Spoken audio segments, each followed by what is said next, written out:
All right. I think I'm here. Let me know, guys. I'm going to shut the echo off because I don't know why I left it on, right? Because I'm not really ready. I'm never really ready for anything. I'm ready to rock and roll.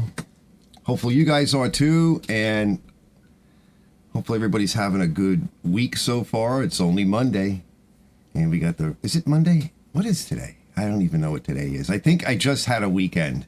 And that's what we're going to talk about today, because I actually did a couple of things this weekend. Kind of cool, you know, nothing super spectacular, and I hope you guys have all had a good weekend. Nice. So, hey, TJ, hey, Fix It, everybody else, you know, chime in, leave some comments or whatever, and you can poke at me all you want. So, while we're waiting for a few people to come in, but I want to get the show started, so I don't want to wait too long. It is what it is. And we have some news coming up. Let me get out the goodies. Right? We got some news. So one of my favorites, by the way, this is kind of cool, this stuff. Yeah. Shove it in here. That's the foamy in the spray bottle. So I spoke to our friends at Super Clean, and yeah, they've agreed. All right, we're going to do a giveaway sometime in January. I figure I'll just wait. You know, it's the end of the year right now. Why push it? And everybody's thinking holidays. Hey, Francis. You know, everybody's thinking holidays and all this other stuff and scheduling, and I don't even know what my scheduling is. I don't really do much for the holidays, but I do something, you know. So I figured, you know, we'll wait and see, and I got to look at the calendar and what the dates are, but I'd say before the end of January, something like that, like during the month of January, we'll work something out. Just to announce the basic rules are, all right, so what you get, what we've decided on is this is the foamy in the spray bottle. You don't get that. I just wanted to show you that. I'm pretty sure it's 1 can of, you know, foamy Super Clean. They actually, I think they sell one that is non-foamy in the spray can. Is this the one? I don't remember what this one is. I don't know. I'm not sure. I'm not spraying it right now. I think this might be foamy. So you're going to get one of those. And I want a regular Super Clean, but this is their all-wheel cleaner. I just wanted to show you this. They also make an all-wheel cleaner, which is it's pretty good. I haven't really tested it fully, but I actually use it for like de-rusting engines and, you know, steel and whatever. And it doesn't work as good as some of my other products, but it does okay. But you're going to get a regular Super Clean, just not the all-wheel cleaner, but, you know, in one of these spray bottles. So you get a foamy in a spray can, which is pressurized, and you're going to get just the regular Super Clean, which is like my favorite. It really is. Not that I don't use the foamy, but for most of the stuff I spray on Super Clean, like my routine typically is I may like give it everything a rinse just to wet everything down, because that stuff is made with water. Just to kind of like wet everything up and then kind of leave that for a bit and, you know, spray everything on, just kind of leave it for a bit, just a regular Super Clean. And sometimes I'll throw the foamy on, like somewhere in that. Maybe give it a rinse. Here's my daughter. Of course, you know, you got to answer your kid. And then we'll see, you know, I see what happens. Like, just kind of leave it and let it sit, and then maybe I'll rinse it, and then maybe I'll put the foamy on. Once in a while, I'll do something with a brush, you know.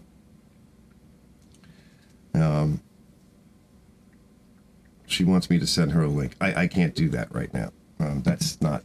I don't know why she can't see it. It's because phones, right? If a lot of you guys are watching on phones, the phone browsers are different than like what we usually use on, you know, regular PCs. And sometimes you got to click some kind of an arrow or whatever. What is she saying? You know, I got it. Hi. So, anyway, I don't even know what I'm saying because I'm getting interrupted already. That's all right. You know, that's my kid, so you know she can interrupt me. So I just wanted to cover that. But yeah, like on the phones, like there's usually like this little down arrow or side arrow or something. And also a lot of people, I don't like this screen, right? When you're looking this way, I don't like that. I always turn, especially when I'm taking a video or a picture, I always turn it, like even right now, I like to turn it like that. That makes it widescreen. It makes it easier to see panels on the side, right? If you have something coming down like a stream on the side of a video or whatever, it'll allow for that. When you go in vertical mode, it cuts that off. So sometimes if you can't see something on a phone, a good tip would be is just to turn it and see if it shows up. I just like everything widescreen. That's why I have 3 monitors. Let's see. So I've been playing around with the cameras a little bit, and hopefully the audio is decent. Trying to buy super clean. Francis says foam spray, but I can't buy it in Canada. Let's see. I think it was Wayne over at why am I not thinking right now? Wayne with what is it? Something. Oh, why am I forgetting his name right now? What is it? His son Jake over at Eliminated Performance. He finally bought some at, I think he said it was Princess Tire or something. Does that ring a bell? Princess Tire? He said he picked up some and they like it. I think that was the only place I think he said he found it.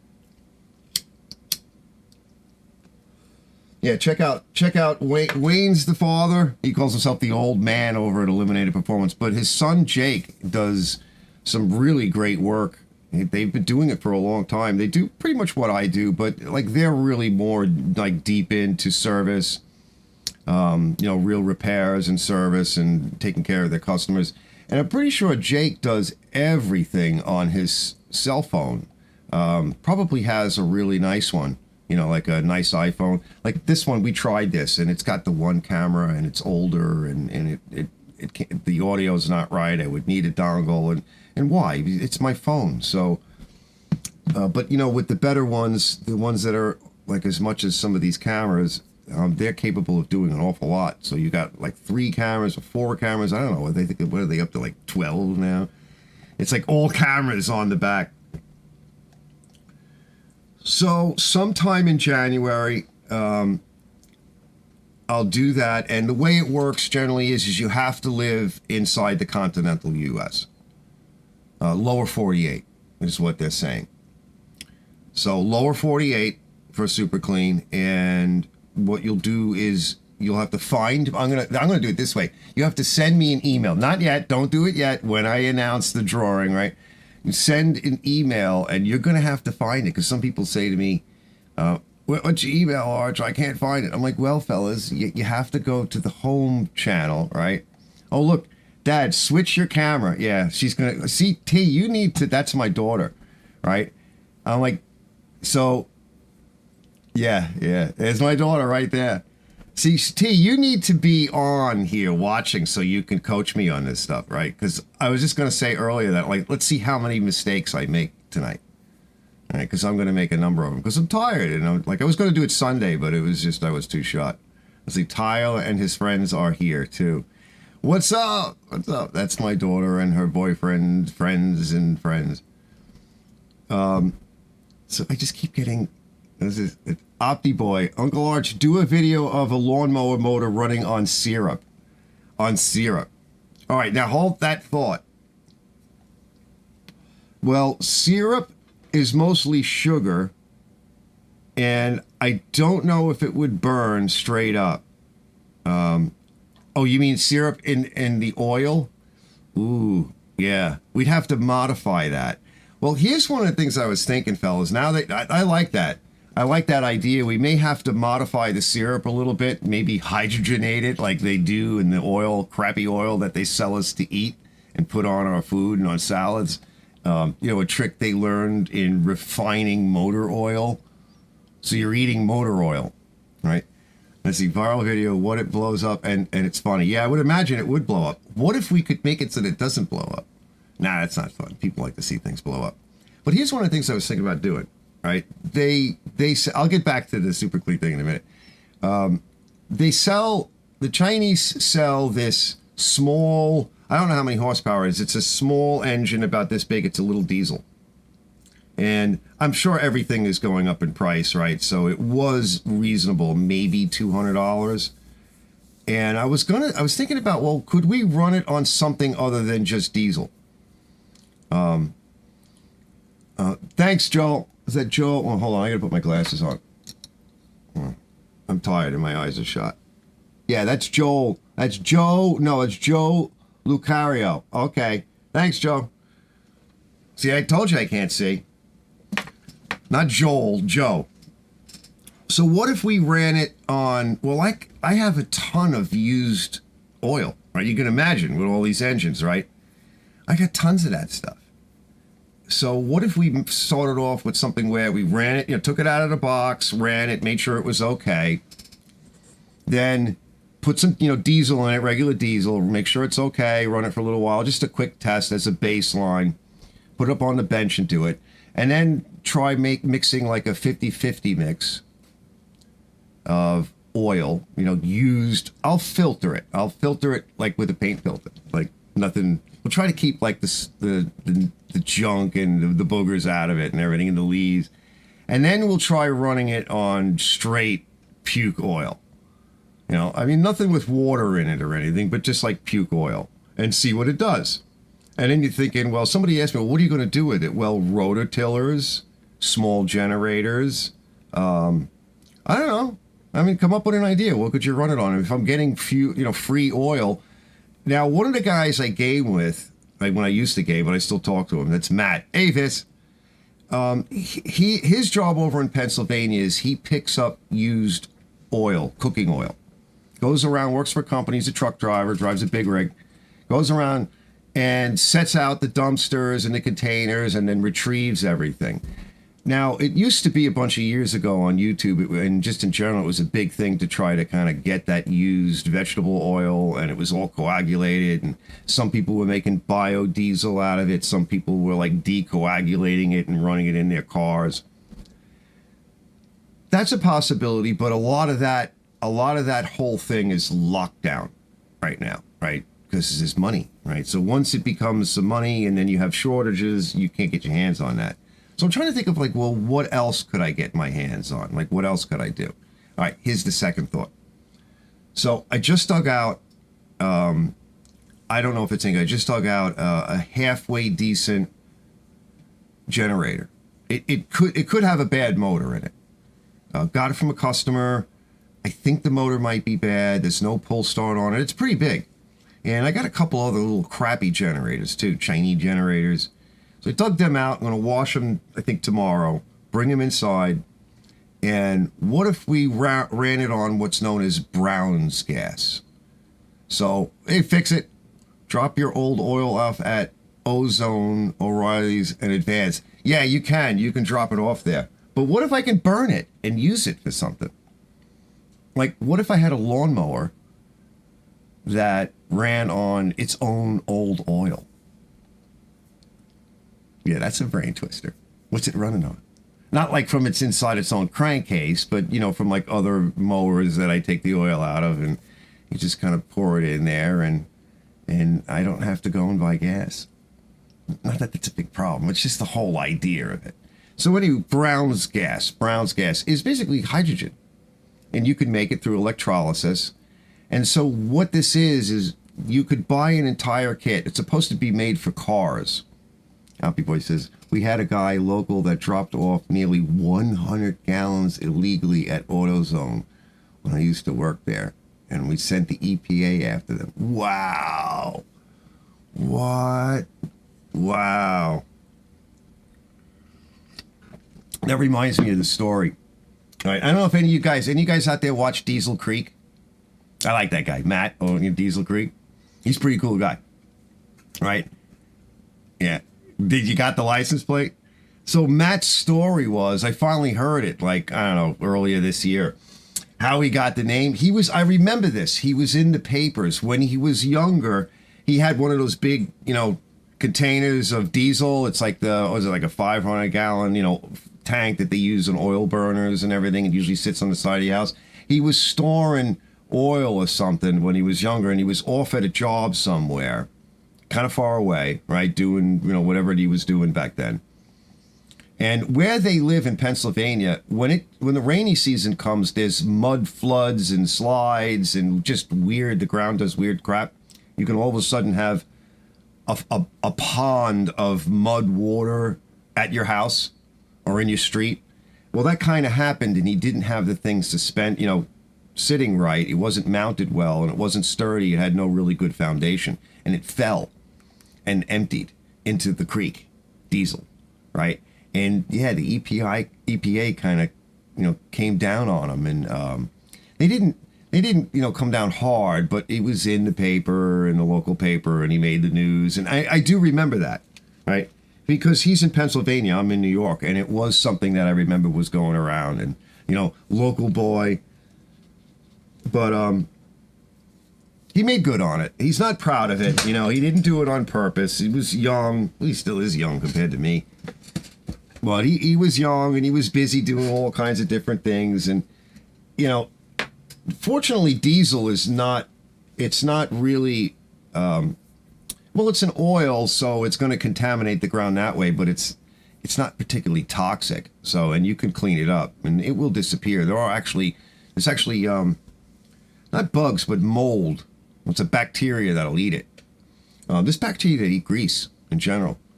All right, so just to back up, because I want to get to the main video. But so super clean, you'll find, go to my homepage, you click on the about button, there will be a link somewhere in there for my email, and then when we're ready, when I announce the actual thing, I'll grab all the emails, and then I'll probably cut them up into some kind of, you know, little tags or whatever, and then put them in a super clean hat and rummage through them and trying to pick it out. Or maybe I can get my daughter to do it, right? Vote yes if you want my daughter to do it, or one of Liz's girls, or maybe I'll get the little one, right? Because maybe I'll get my daughter to do something else, because she's actually been on YouTube, and she probably will say no. So it depends. But maybe I'll get Liz's little one, because she actually asked me if she could be on YouTube. And I was like, huh? Well, wow. Okay, well, we'll see what I can do. But I'll have to coordinate that. All right, so that's step one. I think that'll be pretty cool. I'm looking forward to that. And then HIPAA, I was chatting with HIPAA a little bit, and they sent me some pictures. She goes, I'll do it maybe. That's a positive, affirmative, and a negative, Christina. That's not, I'll do it maybe. That's like, kind of wanna, maybe no. No. So we'll see. We'll see. Maybe Christina will do it. Anyway, HIPAA was showing me, the fellow over there that I know, he was showing me that they have these charts. They're like the laminated cards, and they're conversion charts. And he asked me about them. I don't know if they're like drill bits or metric to standard and whatever. He had a bunch of them. And he asked me if I want to do like a little giveaway or something. And I said, well, send some over and let me see what you have. He can't send them out to you guys, I think, from where he is, because it's China. I'm pretty sure he's in like Shenzhen or Shenzhen. I don't remember, someplace like that. But if he sends it here first, and let me see what he's got, because he just sent me pictures. They look pretty cool. They're nice to have around, you know, just like a quick conversion chart. That's the other thing. Coming up is, before I get to the main video, coming up is a couple of videos on, again, carburetors. I'm kind of like, all of a sudden, carburetors. So it's not a shootout. It's another HIPAA carburetor on a snowblower, right? The last one for TJ actually worked out. I didn't even realize it was a HIPAA carburetor until I started actually looking at the box. So it actually worked out. It's not the first one I've done, that's for sure, but it worked out pretty good. So that's on his snowblower. And I think HIPAA is sending me out another carburetor for this other snowblower. And this other snowblower is similar to TJ's. It has a double belt system on it. And in this video coming up, I actually show the thing that I'm talking about that does not support properly and guide properly the two belts. It only guides the main belt. And so like the past couple of videos where I did this, you know, the high speed / slow-mo, I'm going to do something similar, but not as long, not as involved. And I also want to point out this guide you'll see what it's attached to, and it's when you pull the handle, the mechanism that tensions the belt and lets go on the bottom. There is this piece that supports the main belt, the main auger belt. It's 2 belts on the auger, so it doesn't support the other belt. And if that belt gets weak, if it breaks, if it gets sloppy, it will come off and it will get under the good belt that is guided, and they'll both come off, and then you'll be done. So this is kind of supporting what I say. I guess if everything is in good shape, and what can I say? I mean, they designed it. I wouldn't do this. So we'll see what happens with that. That's coming up. What was the other thing I wanted to do? I want to turn the heat off though. Hold on. It's on, and it's getting warm in here. Stand by.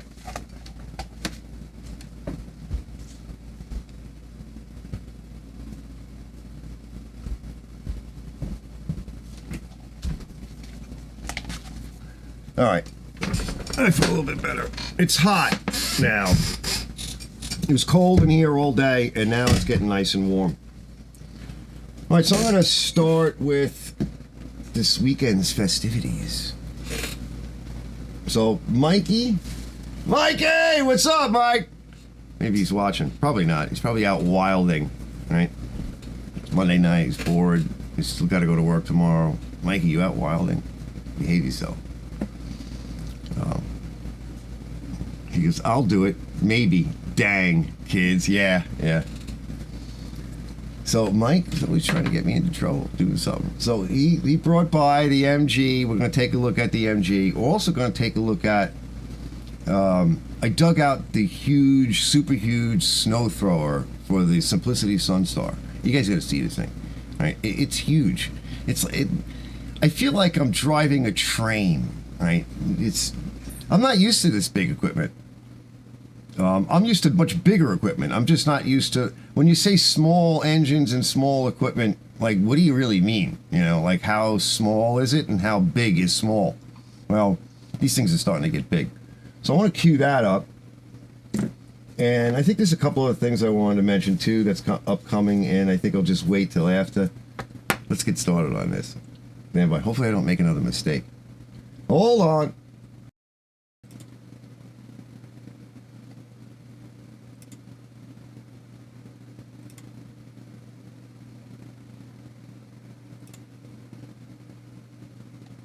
All right, star date, December 17th, 2022. Saturday. It's like 10:30. Mikey's coming, right? So he's always getting me involved in something. So he's going to bring this piece of crap. I mean, he's going to bring something. And it probably is a piece of crap. Anyway, we're going to find out what Mikey's bringing in a little while, right? So we're going to get some documentation on it, and we'll take a quick look at it. But I got a million things going on today. I'm trying to clean up around here, move a bunch of stuff. I want to go get maybe the snowblower attachment, SnowThrower attachment for the tractor. We've got to get the tractor out because we need it. But whatever's going on today is what he's told me. So I got to get that out. And anyway, I got a bunch of stuff to do. So stay tuned and we'll find out. Here it comes. Where's the hood?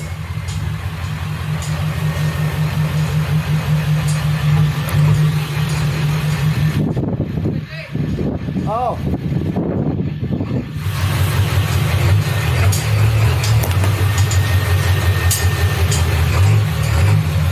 Wow, this thing's a mess. Wow, it's a little midget.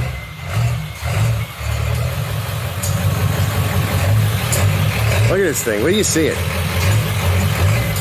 Yeah, this thing's a mess. This parts car.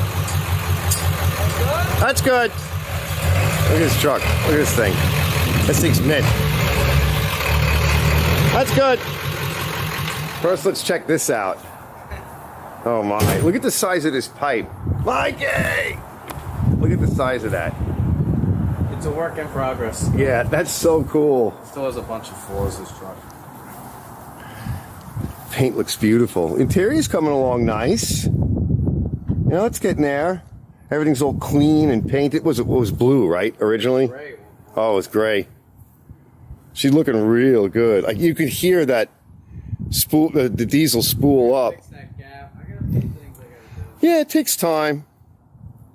You had the whole thing apart, so. Yeah, I gotta get the bed liner. I got nice, I'm gonna get the spray in line. She sounds so sweet. Oh, cool. She really sounds sweet. This has gotta get powered. Oh my God, look at these tires. Look at the rear end on this thing. Look at it, it's so beefy. That's a Dana 80. Wow. That's not a factory we're in. Wow. This didn't come with that. That is just gorgeous. Look at the size of this pipe. How is this thing even connected? Goes down underneath. It's got a 90-degree elbow back there. Oh my God, look at the size of that. Let's get around from the other side. What's this, the gas pipe or filler or something? What is that? One of the fillers, I gotta get it in a piece of rubber. Oh, gotcha. It's got 2 tanks. So Yeah, okay. I'm running it off the rear one. And then this is hanging down a little Yeah, bit. I gotta put lights, I'm putting lights in there. But it's all there. I want to see. It's definitely getting there. Try to take a peek underneath here. Sweet. It really is starting to look good. What a difference from when we originally were looking at it. Wish you had a video of it before. I know, I should have taken. It was really cold that day. No. Right, yeah, this car is gone. Hopefully we can get it running because there's probably a lot of parts on it that we can sell or just get rid of. It's a really small car, boy. It's rough. Yeah, it's probably no good. There's too much missing down here. This top fender is salvageable. That door might be salvageable. It's rough. Yeah. It is really rough. It's a Yeah, shame. and it is a shame because it sat It out was for parked too long. running, too. It was parked. The lady told me she had it running fine when she parked it. Wow. And look at all the filth in it.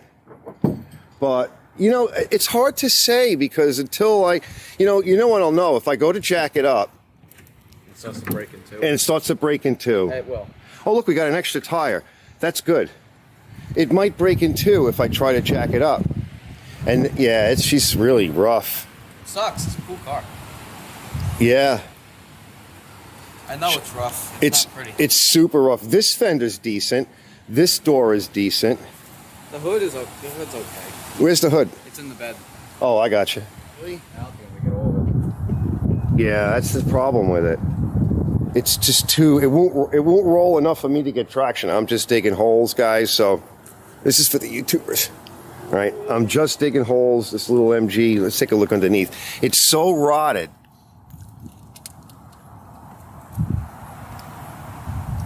But I bet you it would run. But it's just. So, I'm afraid to actually take it, and it'll fall apart.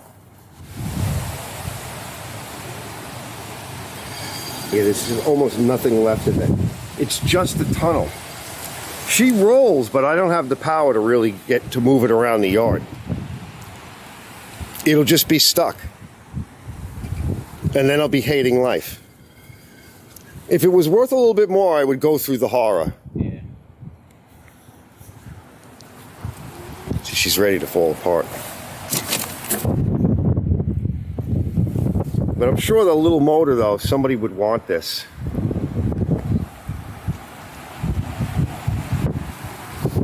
That's been open to the weather. The brake system's just shot. She's been open for so long. This was filled with tree junk. There's a tree in the back seat of it. Like, Really? yeah, growing. The gauges aren't too bad, but you know, for somebody that needed a parts car, and somehow or other the doors are somewhat survived, as far as I can tell.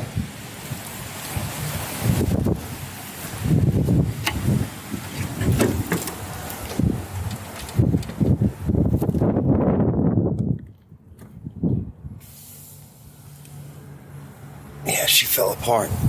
That's what Mother Nature does up here in the heartland of New York.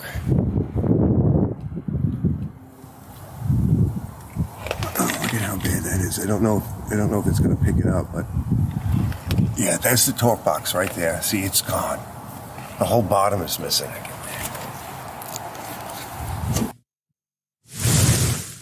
love it.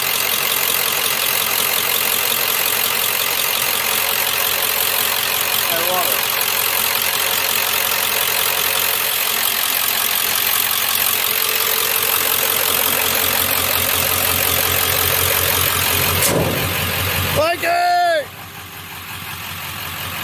She looks beautiful.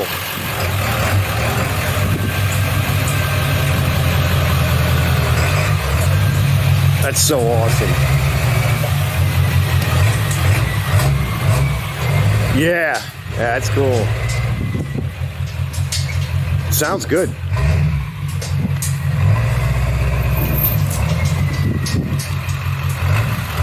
That truck is so powerful. All right, unfortunately it bites the dust. See you, Mike.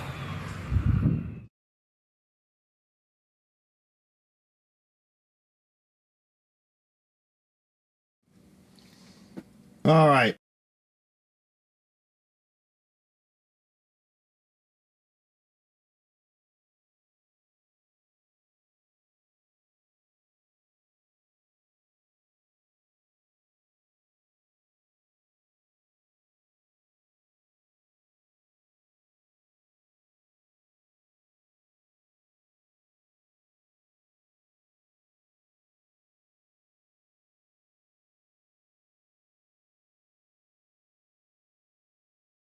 Oh, can't hear you. Yeah. See, I knew I would make mistakes. Thanks, honey.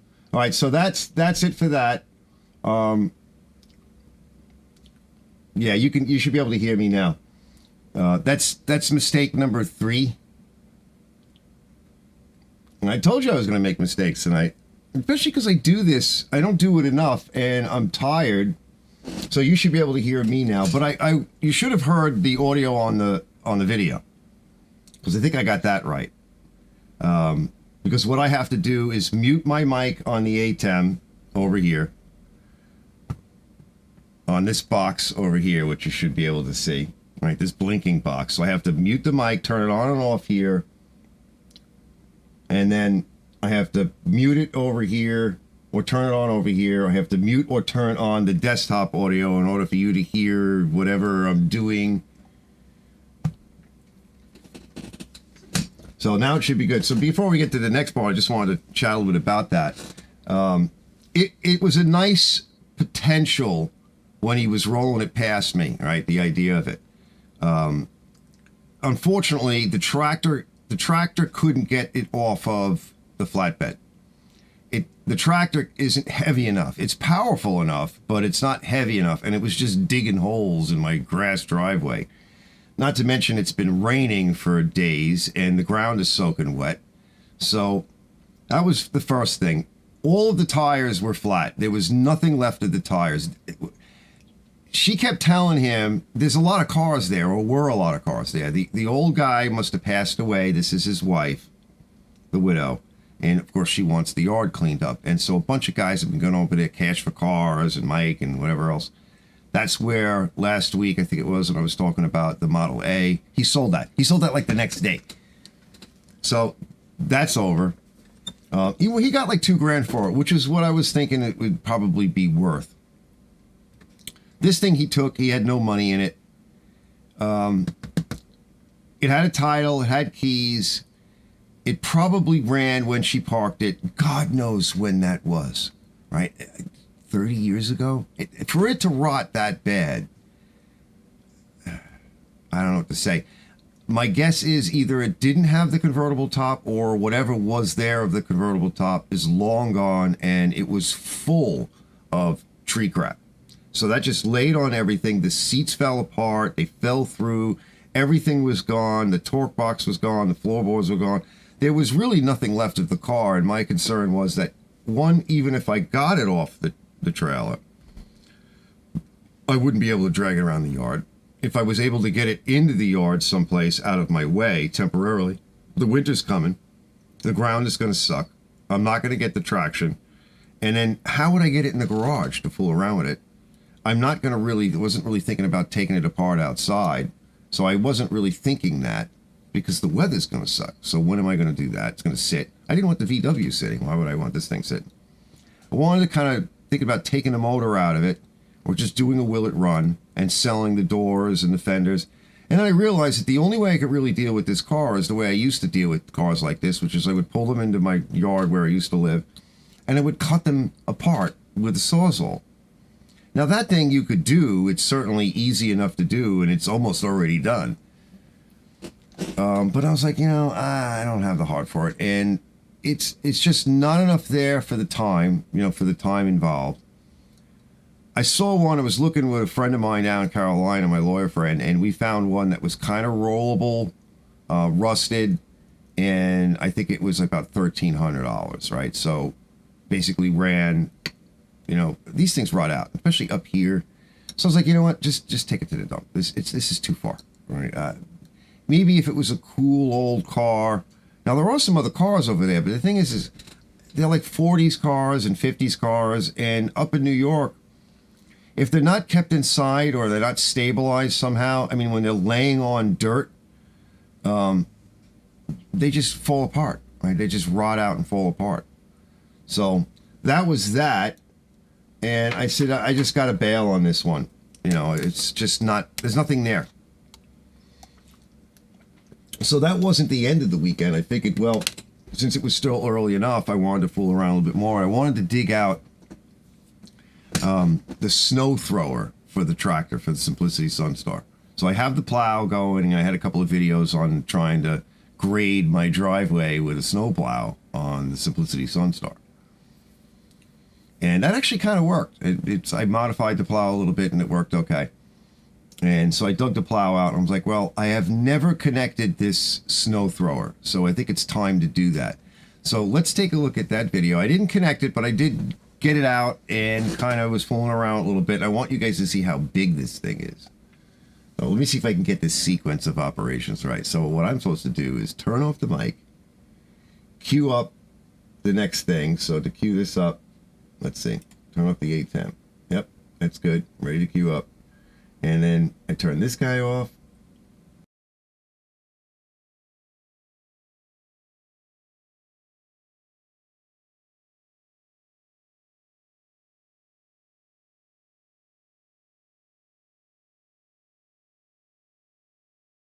All right, I just have it up on the forks that I made. So it lifts it no problem. It's heavy, but it's not too heavy. This whole assembly here replaces this assembly that it's on. This assembly that it's on is for the plow, which I have. I'm going to bring that in too today. Maybe I'll just drive it back over and give it a quick wash, and then bring it in, because if you look, it is pretty dirty. I would like to paint it. I'm just wondering, I think it's probably better. I don't know what's in here, if it's a gear drive system, whatever. While it's sort of up, it might be easier just to give it a good wash with the, heavy-duty pressure washer.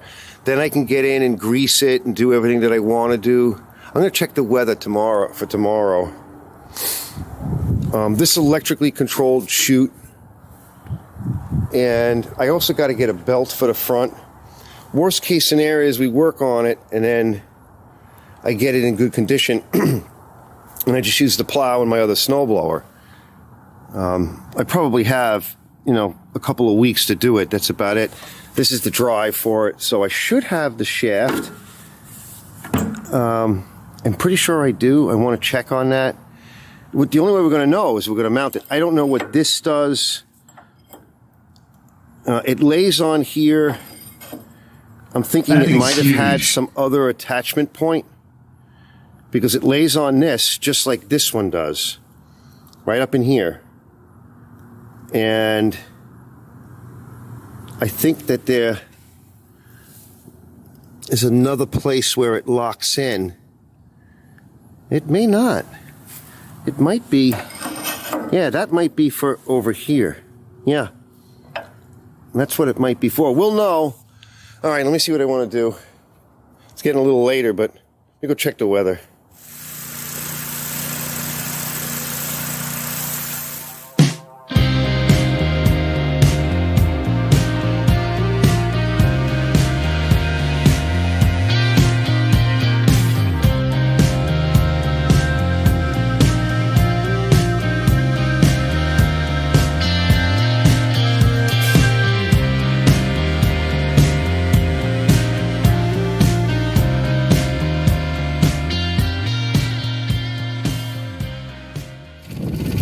All right, it knocked off a lot of the paint that was flaky. I also gave the tractor just a quick rinse. A quickie, nothing special. But yeah, I was able to, it spins fine. It got off a lot of the flaking paint. And I'm gonna go dump it off in the garage, and I wanna take a quick look while I'm here. Yeah, I'm just gonna knock this off. Just a quick look while I'm here.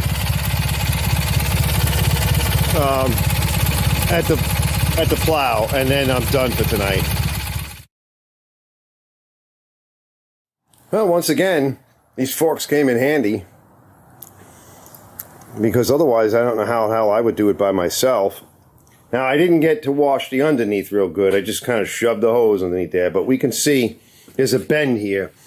So it took a hit somehow.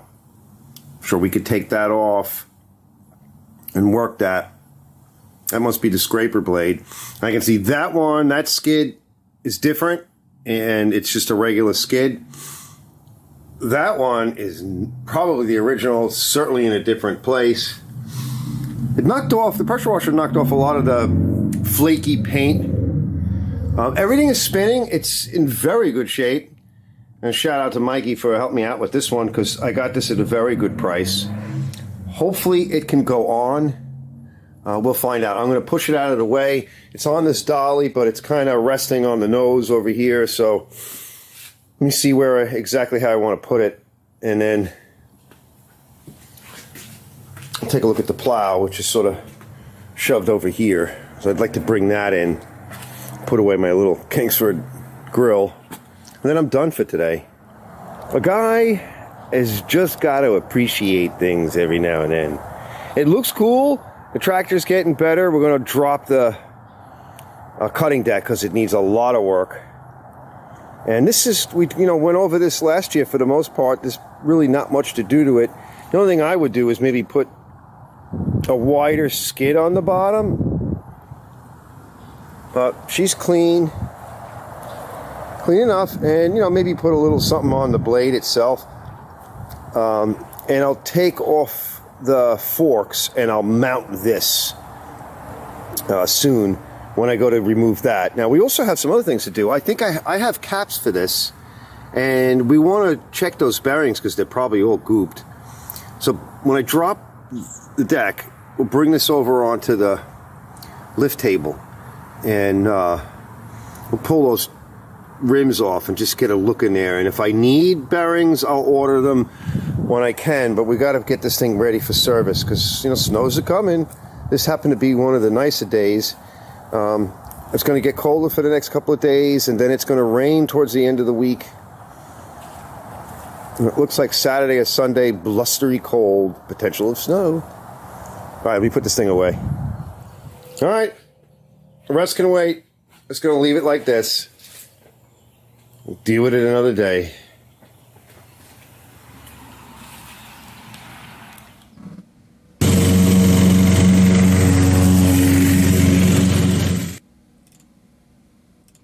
All right, now that thing is huge.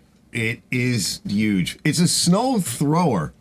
I don't know if you would call it a snow blower. So hydraulically lifted, so it's actuated, just like my forks that I made, just like the plow. So it gets lifted up and down by the hydraulic controlled lever, and then the chute is electrically controlled. So there has to be some kind of a switch or something. I think it's there. I don't know if it's ever been mounted. I'll mount it. Well, not like he's never had it mounted. It's been mounted to something, probably this machine, because somebody drove it into something. I don't know. I can't imagine that you would drive it into something that hard. I guess so. I mean, if you don't know what you're plowing or snow throwing or whatever, and that tractor is really strong. The transmission in the back of that's a Tecumseh transmission, I think. It's got another name, but it's a subsidiary of Tecumseh. I can't think of the name of it. Because it's late and I'm tired and I don't give a fuck. So that's pretty cool. It's so the plow and the SnowThrower, that's really the SnowThrower, because I know the plow works and everything. I figured I'll pull the plow out. I'll have it ready. Unfortunately, to mount the plow means that I can't mount the snowblower. The snowblower, its entire mount system replaces the plow and its mount system. So I have to kind of pull all that off, and I got to try to mate the two of them together and see what I need, connection to the battery, whatever else. So I'm going to start that as soon as I can. I don't know when, maybe like a week. I only have a couple of weeks. Like we're about to come into snow weather. It's been nice. Next couple of days, it's going to be nice. So I'm going to clean a few things, schedule a few more projects. I think one other thing too, before I forget, one of the next, I think, lives, there'll be 2 lives. There'll be, I'm not sure what the next live is going to be really, now that I think of it. But one of the next lives is going to be, I want to talk a little bit about, and this might be boring to some of you, and I'll try to keep it, you know, not too technical or whatever, but it's the reasoning, the real reasons behind why companies like Honda are not going to be making, well, for the most part, anything that has got an engine on it, right? A gasoline-powered engine. And they're going to phase out everything. Right now, Honda is going to just focus itself on doing side-by-sides. The market is still very good there. But the reasoning for, yes, this, it's not boring to you, yes.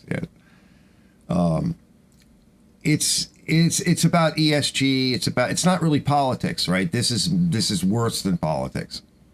The politics part is the game and the sideshow to take your mind, or, you know, it's like the magic trick, you know, don't look at the left hand, just look at the right hand, right? That's what politics is. It's don't look here, look here. And what's really happening is much worse. And it's going to affect this industry. It's going to affect every industry. It's going to affect your personal life. And I think we all really kind of need to talk about it. And it might be interesting for me to you know, sort of lay out my case as to why this is happening and it's going to be happening in the future. But the long and the short of it is that they were sued constantly by California, the EPA, by these NGOs, these non-governmental organizations whose mission it is to do whatever they want, because they've got a whole bunch of people, then bunch of money that say they can get what they want. So that's coming up. I'm going to talk a bit about that. And kind of to do a show like that, I have to have something like this. And then I have to take, this is old school, right? I have to take a magic marker and I have to write words on it and show you the words because I can't say them. Because and that's why I don't want to get too deep into it. But if I say them, they'll strike my channel or ban the video and stuff like that. So I have to talk around that issue. I think I can still make a pretty decent case as to what's actually happening. Because again, this is just one example, just one. And it happens to be one that many of us might be more aware of, right? Because Honda lawnmowers are very good lawnmowers up until recently, and there's a reason for why the one that recently came out is so bad, and this has a lot to do with it, right? Why the company is being pushed to the point where it just says, I'm done, right? So you're done. And if you think that there's going to be a lot of other companies coming along and picking up the slack, that may happen for a very short period of time, but once they get wind of what's really going on, they won't touch it with a 10-foot pole because it'll be too hot, right? Too hot of a subject to touch. So that's how hot it is, because I have to resort. They're not going to resort to it. They're not going to do something that's going to cost them millions of dollars. You know, Honda's still a big company. Think about some of the, it's not user friendly. Yeah. Think about some of these upstart companies.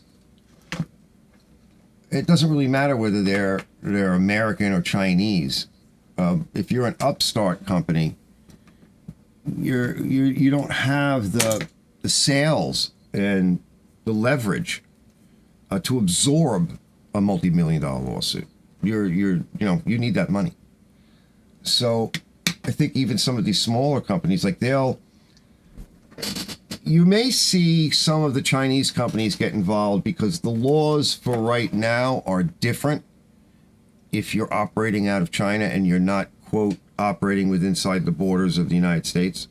Because if you're a company from a foreign land and you set up shop here, well, we got plenty of them. We got like Bosch, we got BMW, we got Honda, we got, this is a whole bunch, right, that actually still operate in the United States. I mean, in other words, they have some kind of a facility, production facility.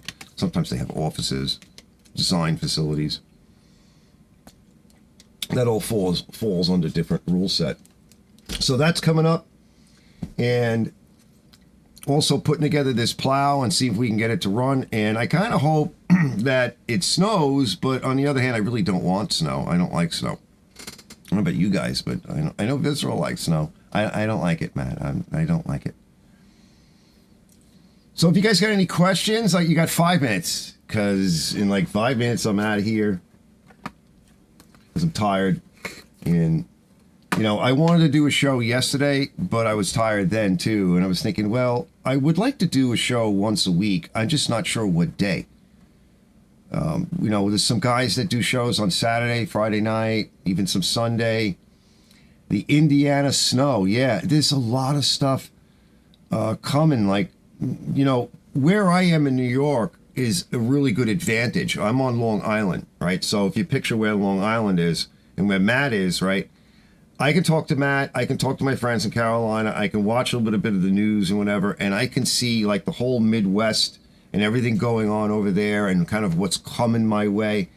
Where my buddy is in Carolina, a lot of times, mostly with more rain, but a lot of storms come up that way, and they'll kind of make a turn. A lot of them will come in where my friend Matt is, where Visceral is here and around Pennsylvania. And then I can kind of chat with him, like, what's going on? And then I get it.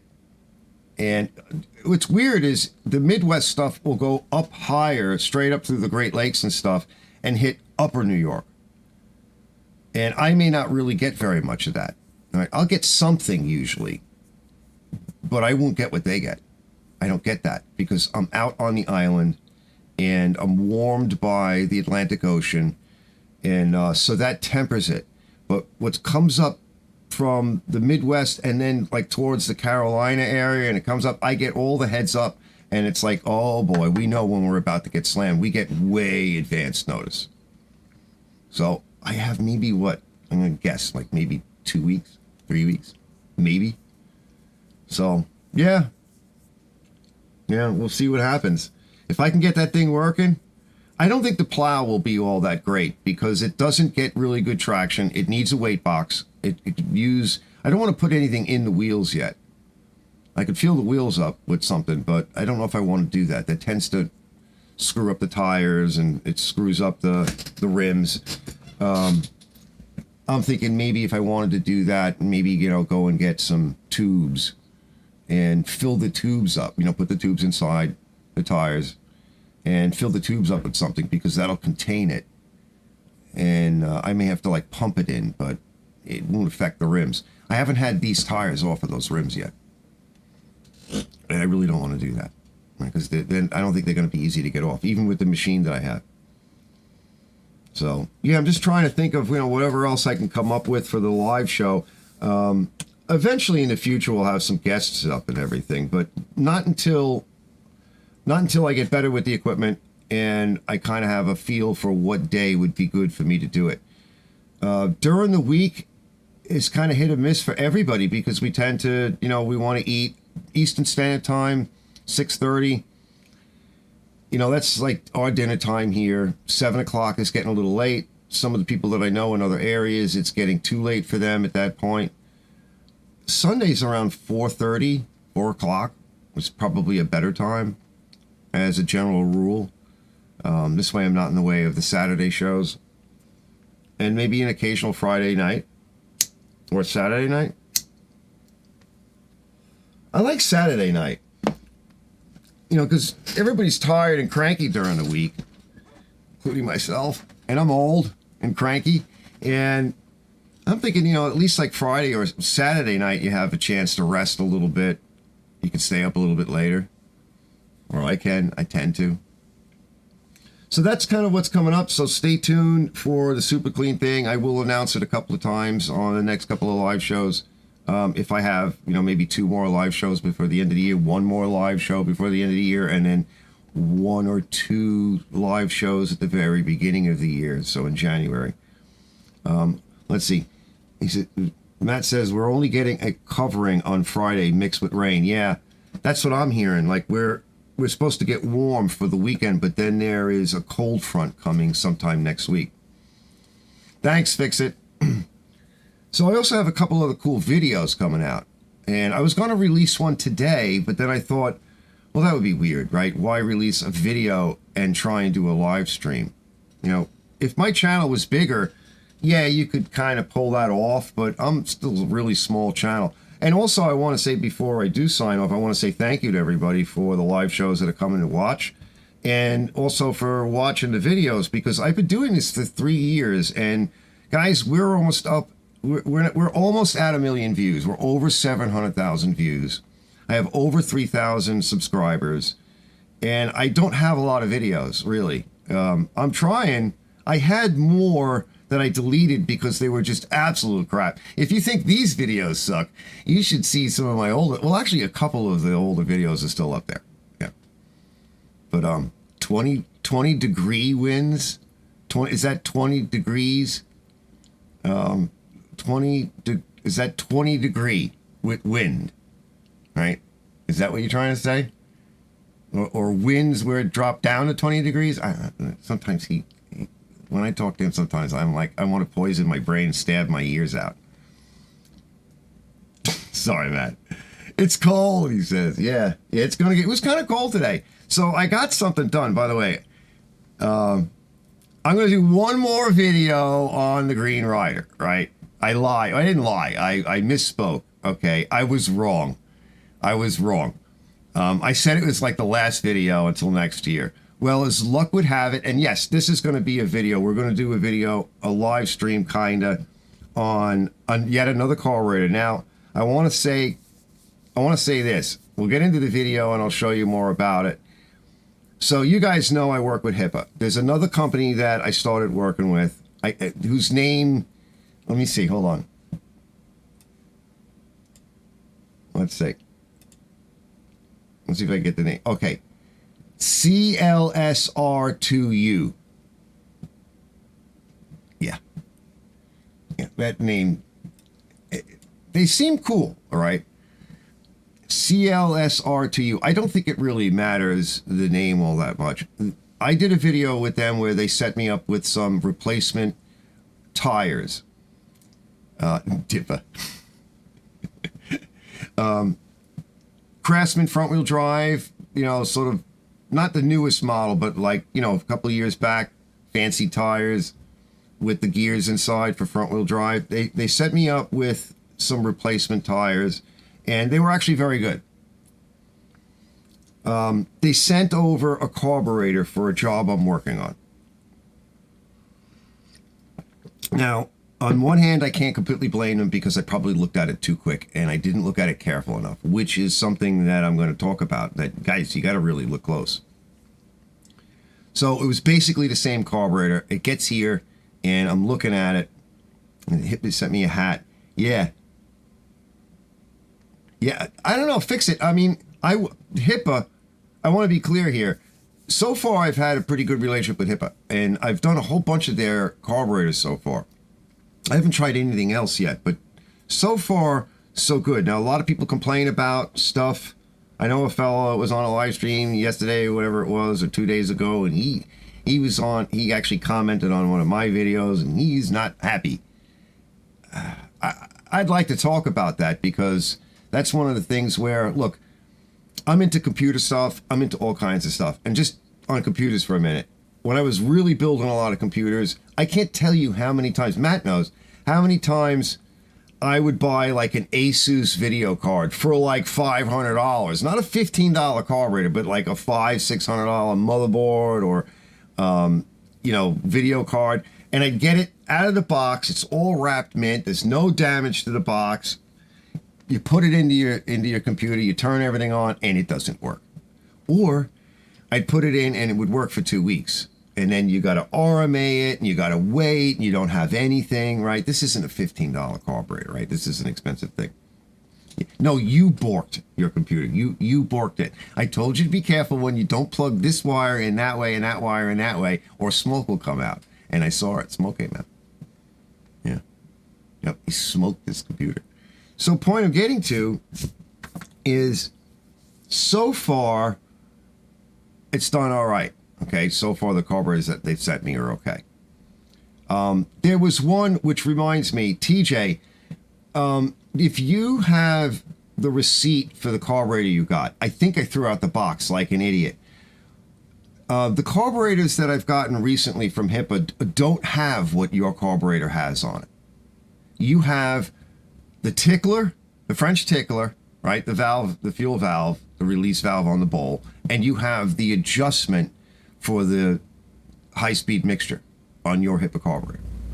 And I was looking the other day because I needed a carburetor for this other job, and I didn't see any like that. So if you have the model number, part number, or whatever, when you order it and the receipt, if you can maybe go back and find it, send me the link if you still have that on Amazon or wherever you got it from. I'm going to talk about it with my contact over at HIPAA because I don't see any on their site. So I want that, right? That's the better one. I hope they still make that and didn't cheap out because that's key. So that's the kind of stuff I want to see from manufacturers. That's how they used to do it. That's how your original carburetor was. That's what you want. So we'll put HIPAA on the side for a second. Just leave them there. So far, okay. Sooner or later, no matter who you're buying from, you're going to get a piece of crap. I don't care if you buy Lexus. Doesn't matter. Right? That's what the service department is for. By the way, Amazon will take it back. Yeah, if there's something wrong with it. Yeah, please, TJ. That would be awesome. So TJ's going to look into that for us because that's the one. If I'm going to hawk something as in terms of a replacement part for these older Tecumseh, even the older Briggs, right? There was an option for the adjustment down there. And that's key, especially for a snowblower, because the barometric pressure swings and the engine stumbles or runs too rich and, you know, it's freezing out and you can just lean underneath there and, you know, tweak it if you know what you're doing. I can, you know, if you guys don't know, I can show you. And some of you guys know, so you know, right? You want another one of those carburetors. Or you're going to have to go and try to track down. Now, TJ actually did track down. What did you find? I think you found one for, was it $60, $70? That's like an OEM. DJ, I think you found an OEM, you know, Tecumseh in the box kind of thing. I mean, you can find them if you want to pay for them. They're probably worth it, but you're going to be paying that kind of money. So let's just put HIPAA there for a second. So this other company, they sent me something, and partly my fault, but partly is when I show you in the video, I don't know what this carburetor is for or what it could be used for, like out of the box. I don't think there's such a thing. I don't know how they got there. I want to talk with them about it. What brought you to making the carburetor in this way? They left out a couple of key components. These are bosses or mounts for brackets that are for mounting the air box on snowblowers, which is important. In my case, airbox on one application didn't have it, and the other application I was trying to fool around with my Green Rider, and I couldn't. There was no place to put the bracket for the choke, so I changed the whole thing around, and I went with just a primer bulb. Anyway, it came out really cool, and the construction of the carburetor was excellent. Where the needle and seat goes, right in the base of the carburetor, that was bushed in brass. It wasn't just cast and bored. So that's a nice feature right there. That's actually better than stock. Everything else looked okay on it. The other thing I noticed was the bowl started to leak because I took the bowl off to look in there, and it used, and I'll show you, it used a small little gasket for that. The part that holds the bowl on is called the main jet. And usually Tecumseh uses a pretty beefy, you know, gasket that's very reusable. Well, I took this thing apart once. All right. Let's see. I think he sent it. And I put it back together and it leaked. So I put an old Tecumseh gasket on, and it's fine. Let's see. He sent it. Yeah, he did. You're not going to be able to see it, though. Thanks, Tony. Let me see. He's got the website and everything. Oh, yeah, that's it. Yeah, that's it. Yeah, you're not going to be able to see it. Yeah, there's just no way. I don't think that camera's ever going to pick it up. Yeah, you can't see it. This, the glare and the light and everything. But this one has the things I'm talking about, the adjusters on it. And it's $14.97. And how can you go wrong with that? As long as it comes out of the box and it's not broken, this is the one I want. Let's see if the website goes. Let's see. My phone's slow, so just give it a minute. Just want to see if it comes up. It's probably going to take like 20 minutes. Yeah, see, it's still nothing. So let's let that do its job. And there it goes. It's the HIPAA store, and I'm getting a 632334 or 632334A. And it's listing it for Tecumseh HMSK 80 and a whole bunch of other numbers. So that's 7 horsepower, 8 horsepower, 9 horsepower snowblower, SnowThrower King engine. Yeah, that's awesome. All right, good. And I want to talk with HIPAA about this one because this is good. Thank you for putting it up. I'm not thinking. Mistake like number 4.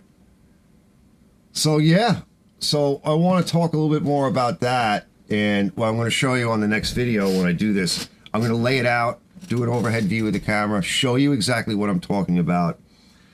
Other than that, I don't know what this carburetor would be for because I've never seen an application for a carburetor like this. But I got to say, it's a little smaller internally, so it may be for like a 7.5 or an 8 horsepower or maybe even less. But on the rider, which is like a 10 horsepower engine, on the rider, it sweetened it up. And I talk about that in the video, and I need to find some footage of one of the other test videos on the rider where I was closing the choke. I don't have one laying around. I was closing the choke blade, and I would get to a point on the original carburetor where it would sweeten up and the engine RPMs would just rise up. You know, the thing really sounded great, and if you went a little too far, or black smoke, and it would stumble. So that told me that the velocity inside the carburetor through the Venturi was too low. Carburetor might have been too big from the factory.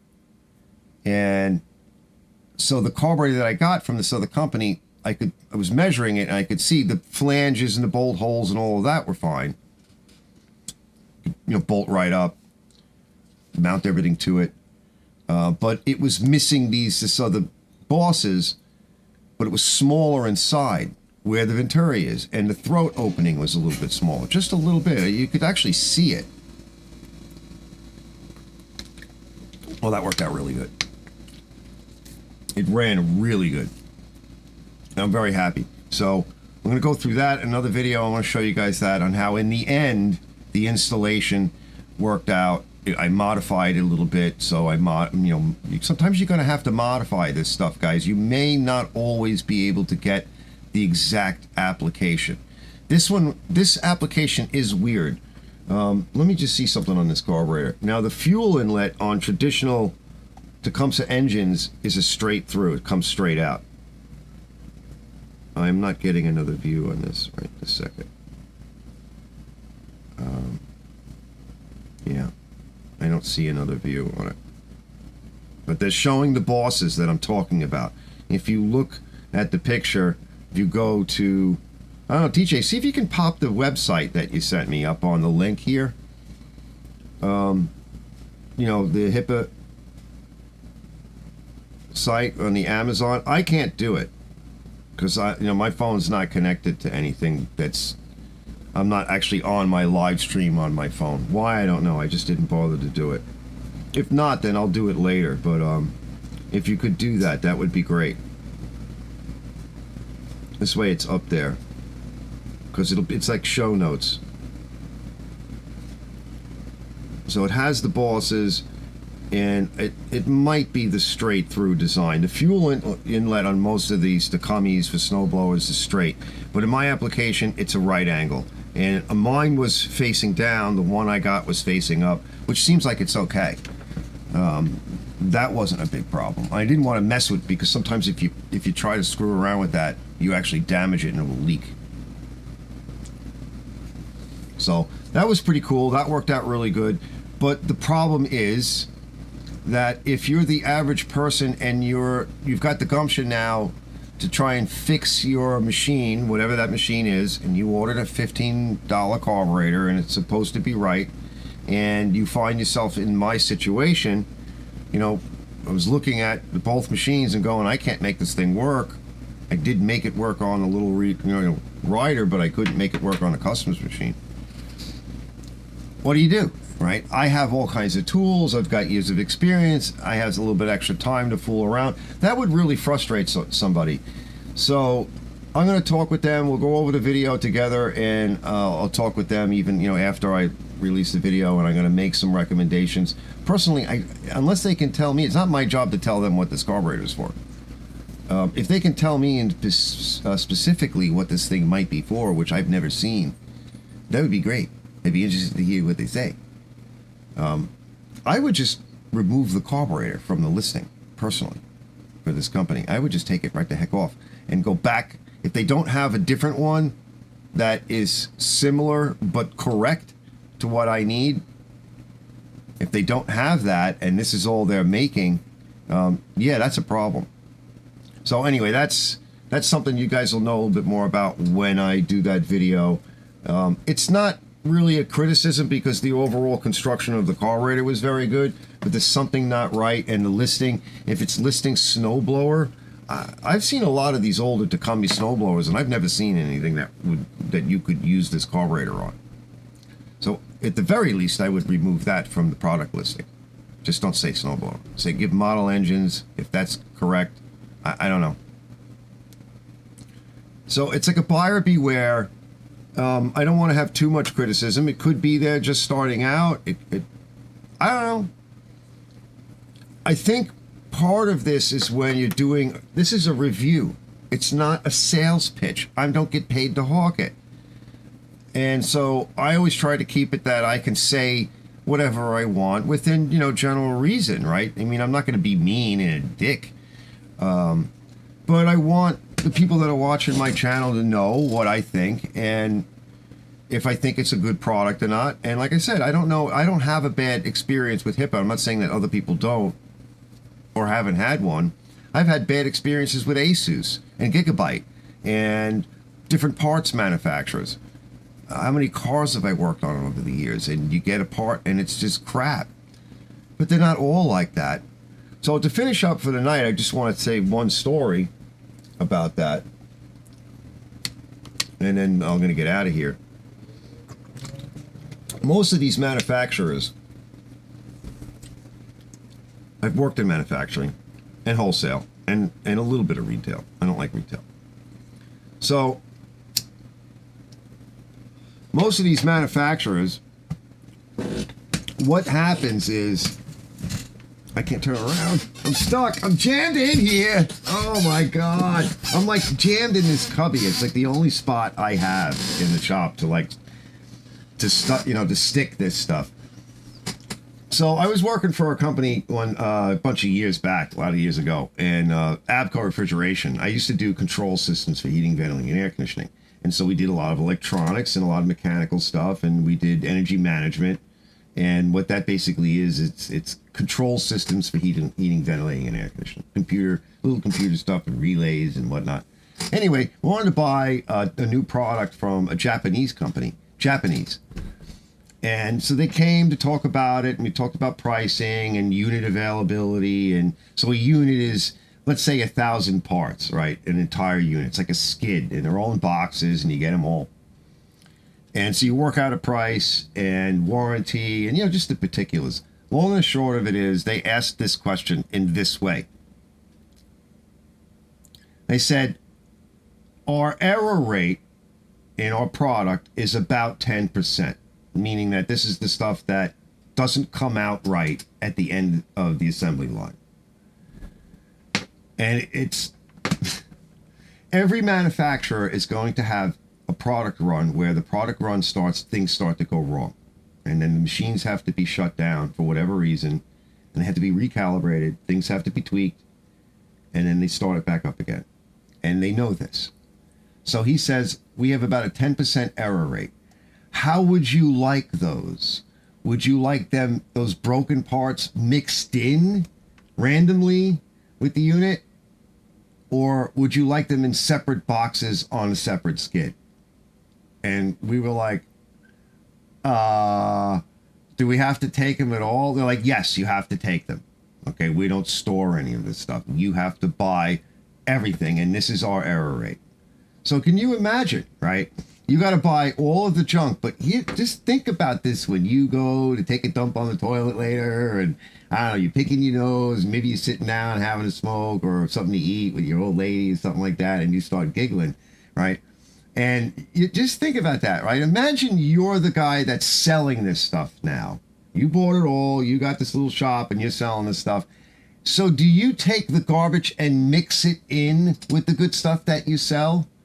Or do you want it all in a separate skid so that when you take delivery on it, you can just simply wheel it right into the fucking dumpster?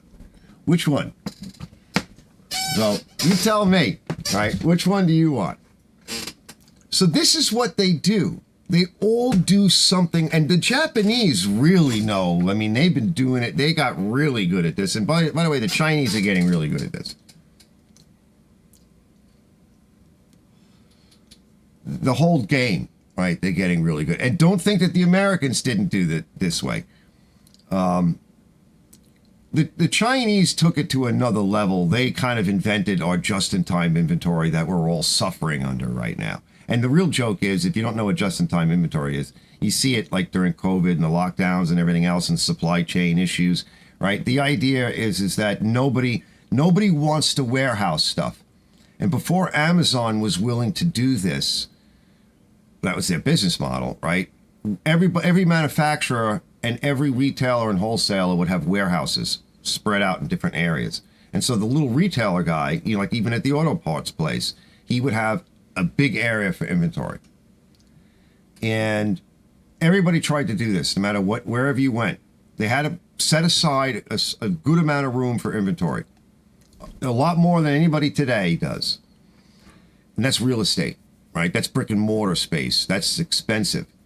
So what they started doing, what the Japanese had the idea of, and this was mostly with their automotive manufacturing, they had the idea that if you can oil the supply chain really good, get it all greased up and super efficient, that when the customer wanted to go someplace to buy something, that it would be made available to them. A very small inventory would be kept locally, and then other warehouses dispersed in different areas would be pulling material from manufacturers as they were being, you know, come off the assembly line, and all this stuff would be dispersed. And when you needed something, a lot of times when you walked into a place and you needed a part, they would have it within an hour or by the end of day.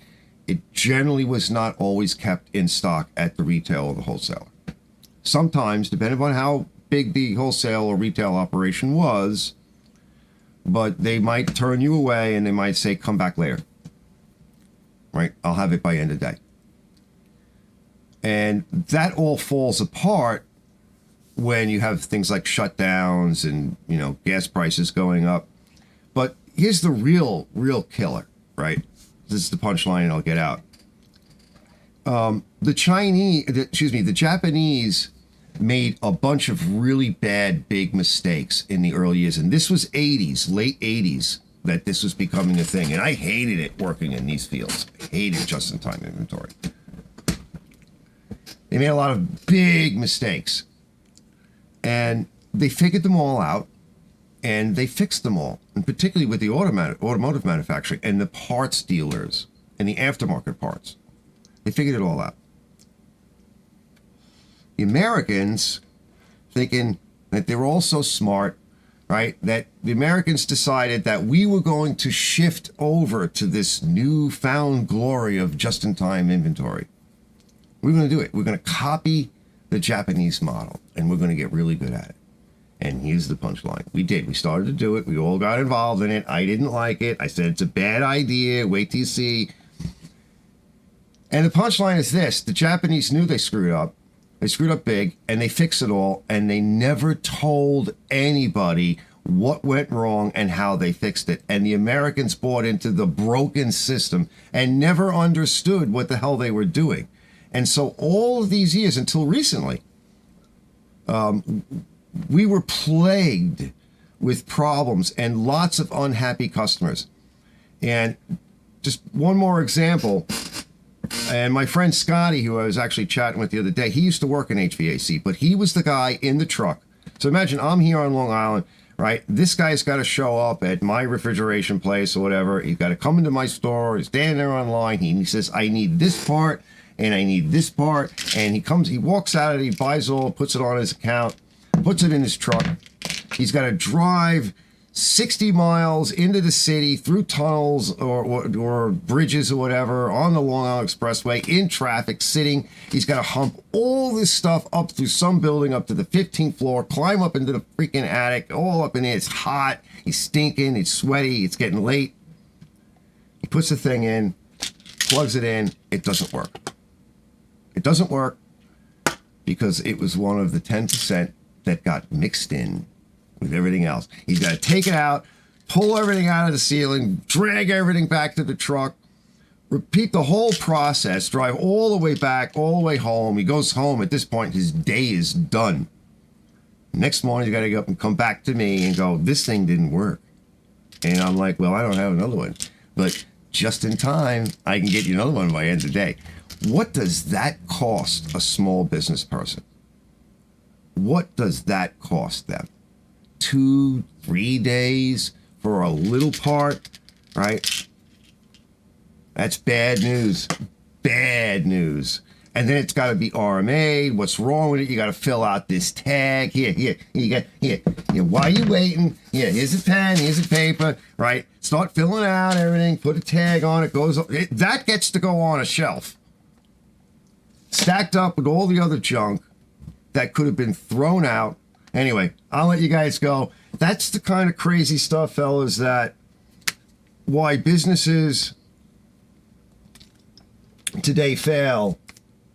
And that's another reason why a lot of them are failing. And in fact, you can actually buy from Amazon huge skid loads because Amazon takes this stuff back now. So if you buy things on Amazon, that's how they put everybody out of business because they can absorb it. And what they do is they just load all this junk on skids and it goes out to like independent, like people like you and I. Like you could actually make up an account. And if you have a place to take delivery and you can manage delivery, you can buy these skids of customer returns. They could be returns for like no reason. You know, maybe she didn't like the color or he said he didn't need it anymore or they used it for 15 minutes and they said, nah, shove it back. I don't want it. I can't afford it or whatever. Some of the stuff is repairable. Some of the stuff is fine. You can buy skids of this stuff. Skids for pennies on a dollar. And a lot of people do that. And they hawk it. They fix it up.